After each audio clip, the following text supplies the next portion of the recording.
সাবেক দুর্যোগ ও ত্রাণ প্রতিমন্ত্রী ডাক্তার এনামুর রহমান রাজধানীর বসুন্ধরা থেকে গ্রেপ্তার।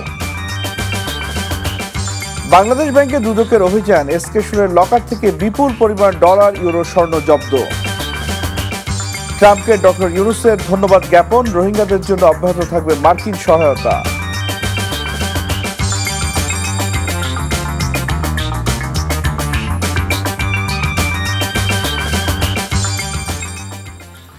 আসসালামু আলাইকুম, রাইসুল হক চৌধুরী স্বাগত জানাচ্ছি এনটিভির মধ্যরাতের খবরে। ক্রাউন সিমেন্ট শিরোনাম দেখছিলেন, এবার পুরো খবর। সাবেক দুর্যোগ ও ত্রাণ প্রতিমন্ত্রী ডাক্তার এনামুর রহমানকে গ্রেপ্তার করা হয়েছে।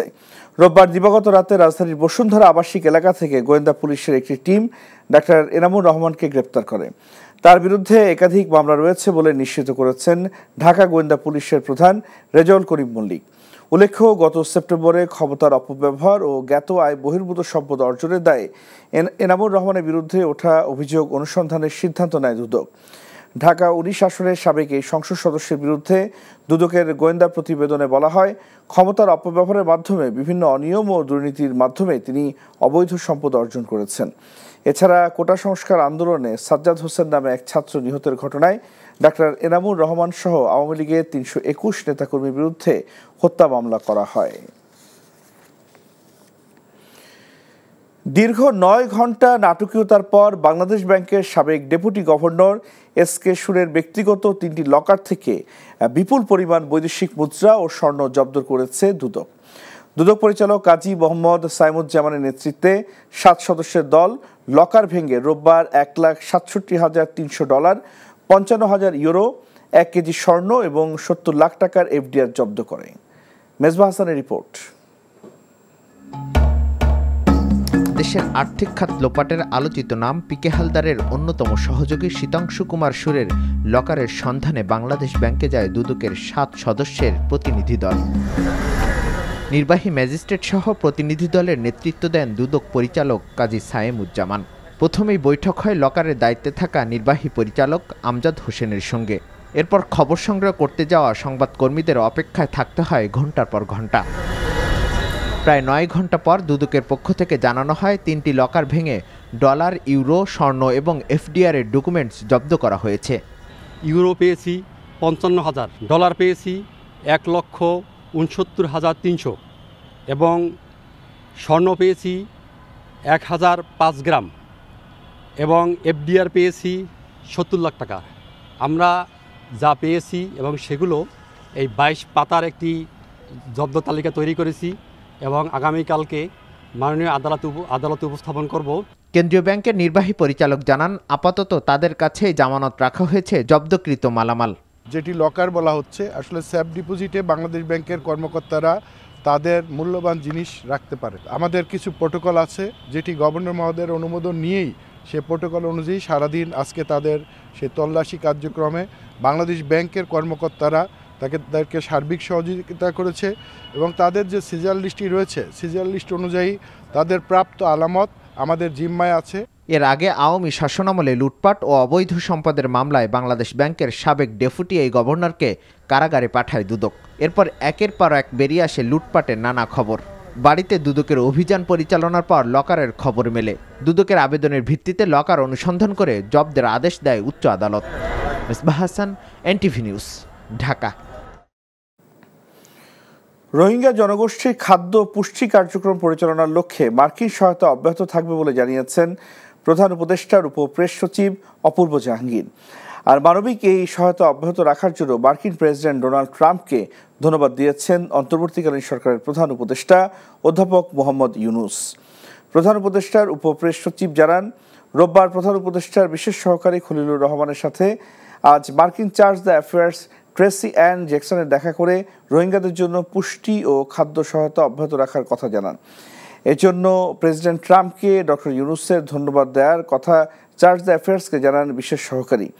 এর আগে রাজধানীর ফরেন সার্ভিস একাডেমিতে সংবাদ সম্মেলনে কথা বলেন উপপ্রেস সচিব অপূর্ব জাহাঙ্গীর। আর প্রেস সচিব শফিকুল আলম বলেন, কিছু তৈরি পোশাক কারখানায় ভাঙচুর বা বন্ধ হয়ে যাওয়ার কারণে এই খাতে তেমন প্রভাব ফেলবে না। রোহিঙ্গাদের জন্য ইউএসএইড যে নিউট্রিশন এবং রিসোর্সেস প্রোভাইড করতো, ওইটার থেকে ওই যা এটা এক্সাম হয়েছে, তো ওইটা জারি থাকবে, এটা আবেদন হবে। আজকেও আমি একটা পত্রিকায় দেখলাম যে 51টা ফ্যাক্টরি বন্ধ হয়েছে। এখন ফ্যাক্টরি খুলবে বন্ধ হবে এটা হচ্ছে একটা ন্যাচারাল প্রসেস, কিন্তু আমার যখন গভর্নমেন্ট দেখে সেটা হচ্ছে যে বাংলাদেশের এক্সপোর্ট কি বাড়ছে। বাংলাদেশের এক্সপোর্ট অগাস্টে সেপ্টেম্বরে বেড়েছে 7%, অক্টোবরে 16 বা 18%, নভেম্বরে প্রায় 22%, ডিসেম্বরে 18%-এর মতো। তো আমাদের তো গ্রোথ তো সেই রকমই। এটা পুরো বাংলাদেশের ওভারঅল এক্সপোর্ট, বাংলাদেশের ওভারঅল ইকোনমিতে এদের মানে কন্ট্রিবিউশন খুবই মাইনিউস্কুল, একদমই কিছু না বলতে গেলে। চীনের কাছ থেকে নেওয়া ঋণ পরিশোধের সময়সীমা বাড়ানোর ব্যাপারে ইতিবাচক সাড়া পাওয়া গেছে। আর ভারতের ভিসা জটিলতায় চিকিৎসা প্রত্যাশী নাগরিকদের জন্য বিকল্প হিসেবে চীনের কুনমিং শহরকে বিবেচনা করছে বাংলাদেশ। চীন সফর নিয়ে রোববার ব্রিফিংয়ে এসব জানান পররাষ্ট্র উপদেষ্টা তৌহিদ হোসেন। শফি মাহমুদ সাগরের রিপোর্ট। চীনের পররাষ্ট্রমন্ত্রী ওয়াং ইর আমন্ত্রণে গত 20 থেকে 24 জানুয়ারি প্রথম দ্বিপক্ষীয় সরকারি সফর করেন অন্তর্বর্তী সরকারের পররাষ্ট্র উপদেষ্টা মোহাম্মদ তৌহিদ হোসেন। দেশে ফিরে রোববার পররাষ্ট্র মন্ত্রণালয়ে সফর সংক্রান্ত ব্রিফিংয়ে তিনি জানান, চীনকে ঋণ পরিশোধের সময়সীমা 15 থেকে বাড়িয়ে 30 বছর করার প্রস্তাব দেওয়া হয়েছে। প্রস্তাবে চীনের ইতিবাচক সাড়ার পাশাপাশি ঋণের সুদের হার কমানোর ব্যাপারেও আলোচনা হয়েছে। আমি এটুকু বলতে পারি যে সুদের সময়সীমা বাড়ানোর ব্যাপারে আমি বেশ পজিটিভ একটা অ্যাটিটিউড দেখেছি ফরেন মিনিস্টারের। আপনি জানেন যে ফরেন মিনিস্টার কিন্তু শুধু ফরেন মিনিস্টার নন, তিনি নেতৃত্বের অত্যন্ত উচ্চ পর্যায়ে আসীন এক ব্যক্তি। এদিকে ভিসা জটিলতায় ভারতের চিকিৎসা সেবা নিতে সমস্যায় পড়ছেন বাংলাদেশিরা। এই সমস্যার সমাধানে চীনকে বিকল্প চিকিৎসা মাধ্যম হিসেবে বিবেচনার কথা জানান পররাষ্ট্র উপদেষ্টা। বলেন, বাংলাদেশে চীনের বিনিয়োগে একটি আধুনিক হাসপাতাল নির্মাণের ব্যাপারে একমত হয়েছে দুদেশ। ভারতের সাথে চিকিৎসার জন্য যারা যেতেন তাদের একটু ভিসা নিয়ে সমস্যা হচ্ছে কিছুটা, যেহেতু হচ্ছে কাজেই একটা বিকল্প উৎস পেলে সুবিধা হয় এই হিসাবে কুনমিংকে চিন্তা করেছিলাম আমরা। এবং কুনমিংয়ের যে ডেপুটি গভর্নর উনি এসেছিলেন এবং ওখানে কথাবার্তা হয়েছে, তারা এই ব্যাপারে 2-3টি হসপিটালকে আইডেন্টিফাই করেছে। ব্রহ্মপুত্র নদের উপর চীনের বাঁধ নির্মাণে বাংলাদেশের পক্ষ থেকে উদ্বেগ জানানো হয়েছে উল্লেখ করে পররাষ্ট্র উপদেষ্টা বলেন, তবে এই সফরে তিস্তা নদীর ব্যাপারে কোনো আলোচনা হয়নি। তিস্তার ব্যাপারে কোনো আলোচনা হয়নি, কারণ শফি মাহমুদ সাগর, এনটিভি নিউজ, ঢাকা।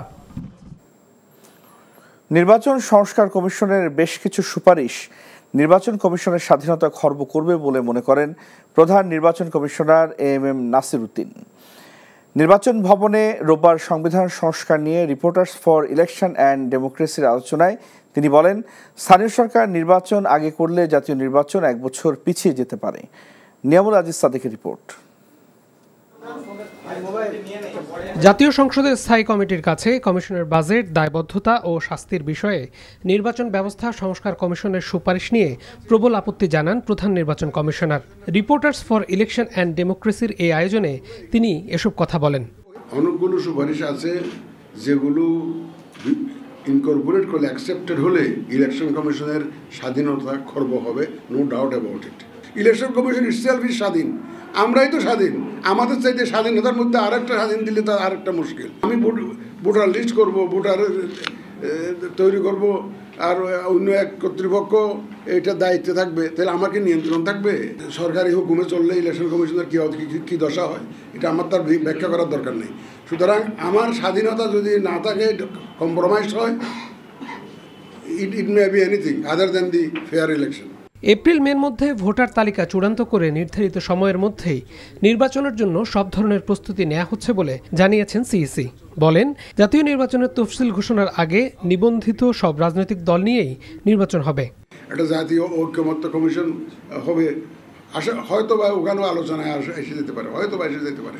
স্থানীয় সরকার নির্বাচন আগে করার মতো প্রয়োজনীয় জনবল, আইনশৃঙ্খলা বাহিনী ও সময় নেই বলেও মনে করেন এমএম নাসির উদ্দিন। পৌরসভার চেহারা কীরকম হবে, ইউনিয়ন পরিষদের চেহারা কীরকম হবে, সিটি কর্পোরেশনের মেয়র থাকবে কি থাকবে না, সংস্কার কমিশনের রিপোর্টই এখনো তারা পায়নি। স্থানীয় সরকার নির্বাচন করতে আমরা দেখছি গড়ে প্রায় এক বছর সময় লাগে। এটা ইন ফেজেস করতে হয়, অনেক মারামারি হয়, হানাহানি হয়, বাইয়ে বাইয়ে কন্টেস্ট হয়, অনেক প্রতিযোগিতা হয়। সুতরাং অনেক লোক মারা যায়, দেখছি তো আমরা সহিংস ঘটনা ঘটে। সীমানা পুনর্নির্ধারণ ও এনআইডি বিষয়ে আলাদা কোনো সংস্থা গঠনের দরকার নেই বলেও মত দিয়েছেন সিএসি। ওদিকে রংপুরে ভোটার তালিকা হালনাগাদ ও ত্রয়োদশ জাতীয় সংসদ নির্বাচন সংক্রান্ত এক মতবিনিময় সভায় নির্বাচন কমিশনার আবুল ফজল মোহাম্মদ সানাউল্লাহ বলেন, অতীতে প্রশ্নবিদ্ধ নির্বাচন করায় নষ্ট হওয়া ভাবমূর্তি উদ্ধার করতে হবে সুষ্ঠু নির্বাচনের মাধ্যমে। সবাই আমরা উপলব্ধি করি যে আমাদের সবার ভাবমূর্তি পুনরুদ্ধার করতে হবে। Niamul Aziz Sadek, NTV news, Dhaka. সাবেক প্রধানমন্ত্রী শেখ হাসিনার মেয়ে এবং বিশ্ব স্বাস্থ্য সংস্থার দক্ষিণ পূর্ব এশিয়ার আঞ্চলিক পরিচালক সাইমা ওয়াজেদ পুতুলকে দেশে ফিরিয়ে আনার চেষ্টা করছে দুর্নীতি দমন কমিশন দুদক। দুদকের মহাপরিচালক মোহাম্মদ আক্তার হোসেন রোববার সাংবাদিকদের এই তথ্য জানান। বলেন, সাইমা ওয়াজেদ পুতুলকে দেশে ফিরিয়ে আনা যায় কিনা সে বিষয়ে দুদকের তদন্ত দল কাজ করছে। রাষ্ট্রীয় সম্পদ অপব্যবহার এবং নিয়ম বহির্ভূত কার্যকলাপের আশ্রয় নিয়ে পুতুলকে ডব্লিউএইচওর আঞ্চলিক পরিচালক নিয়োগ দেওয়ার অভিযোগে বেশ কিছু পদক্ষেপ নেওয়া হয়েছে বলে জানান দুদক মহাপরিচালক। তিনি বলেন, সার্বিকভাবে দেখা গেছে সাইমা ওয়াজেদ পুতুলের বিরুদ্ধে দুর্নীতির বিশ্বাসযোগ্য অভিযোগ রয়েছে।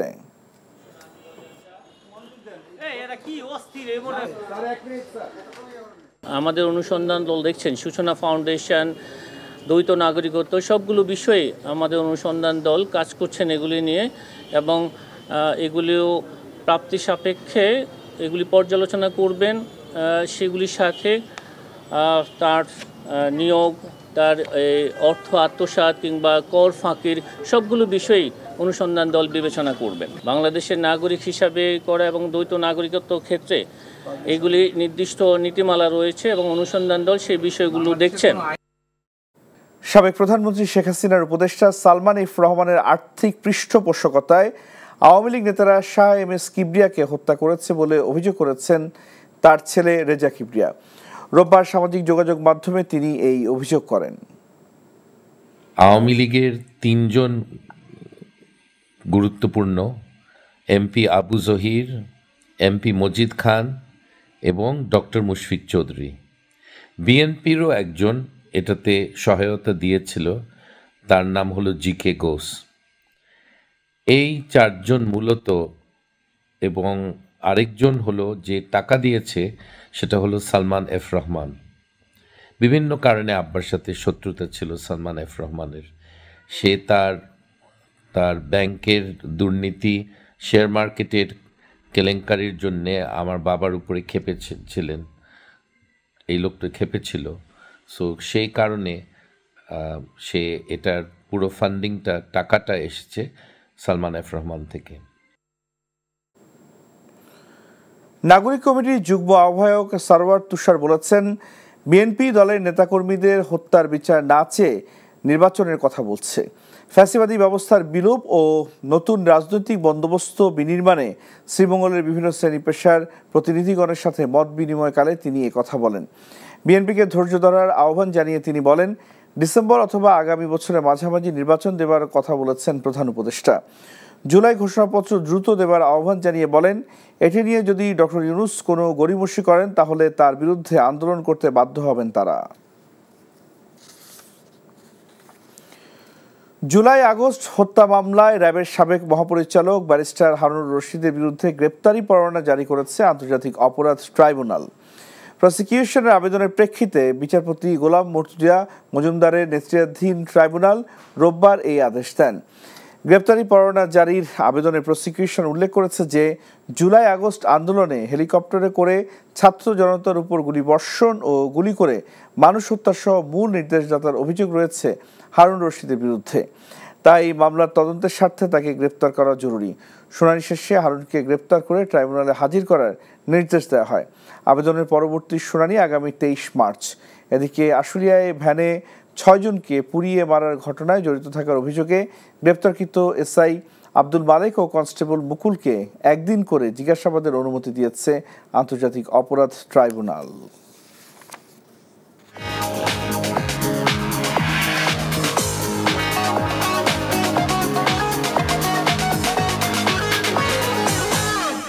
নগদ নিবেদিত অর্থনীতির খবর।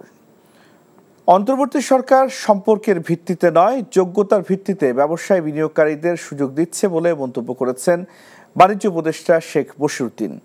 কুড়িগ্রাম টেক্সটাইল মিলসকে লিজ পদ্ধতিতে পরিচালনার লক্ষ্যে বাংলাদেশ টেক্সটাইল মিল কর্পোরেশন ও ওয়েস্টার্ন ইঞ্জিনিয়ারিং লিমিটেডের মাঝে রোববার চুক্তি স্বাক্ষর অনুষ্ঠানে তিনি কথা জানান। আমি যারা সম্ভাব্য বিনিয়োগকারী আছেন তাদেরকে বলতে চাই যে এখন সরকার কোনো সম্পর্কের ভিত্তিতে সিদ্ধান্ত নিচ্ছেন না। সরকার সিদ্ধান্ত নেবেন আপনাদের যোগ্যতার ভিত্তিতে, আপনাদের প্রস্তাবের ভিত্তিতে। সো দয়া করে অসম্ভব সুন্দর রিসোর্স এই প্রতিষ্ঠানগুলো, এগুলোকে ব্যবহার করুন, নিজে লাভবান হন, দেশকে লাভবান করুন। কুয়েতে বাংলাদেশ কমিউনিটির উদ্যোগে মত বিনিময় সভা অনুষ্ঠিত হয়েছে। সংগঠনের সভাপতি প্রকৌশলী ফরিদ আহমেদের সভাপতিত্বে এবং সাধারণ সম্পাদক মনির হোসেনের সঞ্চালনায় অতিথি ছিলেন প্রধান উপদেষ্টা জনাব জাফর আহমেদ। এছাড়াও বক্তব্য রাখেন বাংলাদেশ কমিউনিটির সিনিয়র সহসভাপতি হোসেন আলী, ফুটবল অ্যাসোসিয়েশনের সভাপতি মোর্শেদ আলম সহ অন্যরা। নেতৃবৃন্দ দিক নির্দেশনামূলক বক্তব্য ভবিষ্যতের করণীয় সম্বন্ধে আলোকপাত করেন। সেই সাথে কমিউনিটির বনভোজনের বিষয়েও নীতিগত সিদ্ধান্ত হয়। সৌদি আরবের জেদ্দায় সুলতান বিন সালমান রোডে যাত্রা শুরু হলো golden partner tourism and travels এজেন্সির দ্বিতীয় শাখার। জেদ্দা থেকে মাসুদ সেলিম জানান, ফিতা কেটে আনুষ্ঠানিকভাবে উদ্বোধন করেন কামাল হোসেন ও দেলোয়ার হোসাইন। প্রধান অতিথি হিসেবে উপস্থিত ছিলেন সৌদি নাগরিক তৌফিক মুসলে আল হুতাইবি। এ সময় আরও উপস্থিত ছিলেন ব্যবসায়ী সুলাইমান, সোহেল রানা, আসলাম রাজস্ব, বাংলাদেশি কমিউনিটির বিভিন্ন শ্রেণী পেশার মানুষ। প্রবাসীদের সুলভে বিমান সহ অন্যান্য যে কোনো এয়ারলাইন্সের টিকিট, ভিসা পেতে গোল্ডেন পার্টনার ট্রাভেলস এজেন্সিতে যাওয়ার আহ্বান জানান বক্তারা। সাবেক দুর্যোগ ও ত্রাণ প্রতিমন্ত্রী ডাক্তার এনামুর রহমান রাজধানীর বসুন্ধরা থেকে গ্রেপ্তার। বাংলাদেশ ব্যাংকে দুদকের অভিযান, এসকে সুরের লকার থেকে বিপুল পরিমাণ ডলার, ইউরো, স্বর্ণ জব্দ। ট্রাম্পকে ডক্টর ইউনূসের ধন্যবাদ জ্ঞাপন, রোহিঙ্গাদের জন্য অব্যাহত থাকবে মার্কিন সহায়তা। এই ছিল মধ্যরাতের খবরে। এই খবরের ভিডিও আপডেট জানতে ভিজিট করুন এনটিভি অনলাইন www.ntv.com। এছাড়াও এনটিভি জনপ্রিয় সব অনুষ্ঠান ও খবরের আপডেট জানতে ভিজিট করুন আমাদের ইউটিউব ও ভেরিফাইড ফেসবুক পেজ। সকাল 7:30 সকালের খবর দেখার আমন্ত্রণ রইল। ধন্যবাদ সবাইকে।